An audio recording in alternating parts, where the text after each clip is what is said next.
সেদিন চলে গেছিলাম ছেলের আবদারে হাতিবাগান ভেজ খেতে। ওটা বারবিকিউ নেশনেরই, কিন্তু গ্রিল আইটেমগুলো কোনো নেই, এছাড়া বাকি সমস্ত একই। পোলাও ছিল, তারপর ছিল স্টিম রাইস, একটা পনিরের আইটেম, এটা ভেজ সেকশন। তারপর বিরিয়ানি, বিভিন্ন রকম স্টার্টার প্রথমে ছিল, তারপর chilli chicken, fried rice, noodles, manchurian, তারপর স্যালাড সেকশন, বিভিন্ন রকম। তারপর ছিল হচ্ছে মাটন, এটা হচ্ছে কড়াই চিকেন।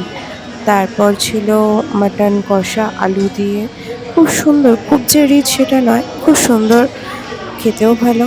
মাছের ঝাল, এছাড়া বিভিন্ন রকম তো ডেজার্ট ছিলই। এটা ফ্রাইড রাইস, চিলি চিকেন, তারপর চিকেন, এটা বিরিয়ানি, আরও ভ্যারাইটি অফ আইটেম। এটা ছাড়া ডেজার্ট সেকশনে বিভিন্ন রকম পেস্ট্রি, ব্যানানা কেক, এটা হচ্ছে ব্রাউনি, তারপর ছিল সিমাই পায়েস, তারপর ছিল বেকড মিহিদানা, সুন্দর করে পিস পিস করে কাটা। সেদিন কিছুদিন আগে আমি বারবিকিউ নেশনেও গেছিলাম, কিন্তু ওখানে এরকম সুন্দরভাবে পিস পিস ছিল না। এটা ছাড়া স্টার্টারে মোমো ছিল, টেংরি কাবাব ছিল, অমৃতসরি ফিশ ছিল, এটা তো চিকেন বিরিয়ানি, পোলাও আর মাটন কষা। আমার ছেলে মাটন খুব একটা পছন্দ করে না, চিকেনটাই খায়। ওকে বাটার নান ওখানে বলে দিলে ইনস্ট্যান্ট ওরা বাটার নান দিচ্ছে।